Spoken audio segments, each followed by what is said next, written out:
तुमचे फोन येत होते, तुम्ही येता काय? म्हणलं बा एक दिवस अगोदरच येतो, नियोजन करायला आपल्यासारखं माणसं लागतील पुढे येऊन.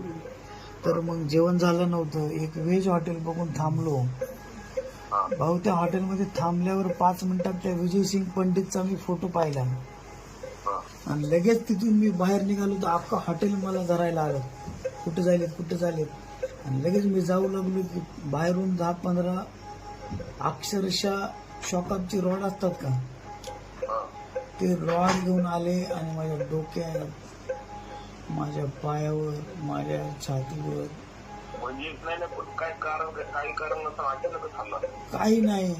तू त्या हाकेसोबत राहतो ना, ती गाण भरली का, तू मराठाच्या समाजाविरोधात जातो, तू पाटलाच्या त्यांचं म्हणणं आमच्या पाटलाच्या विरोधात जातो तू काय.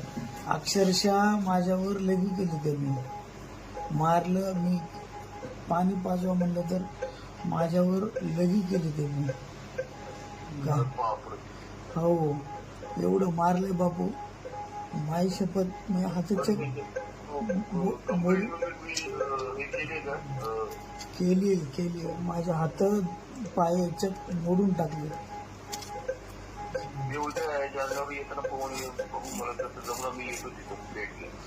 हो,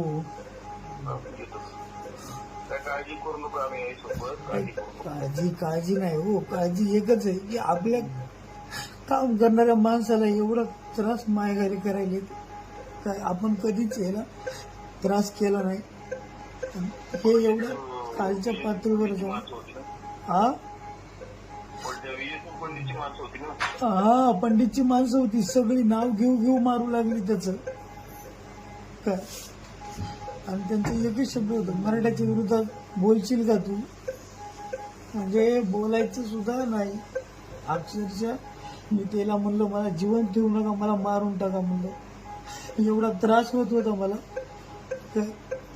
आणि भया मी सोडणार नाही त्याला. मी जसं रोडवर येईल तसं माई शपथ.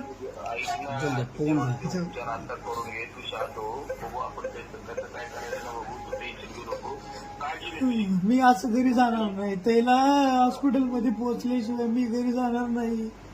कारण आपल्यासारख्याला जर मारित असताल तर बाकीच्या आपल्या समाजाचे काय आलंय.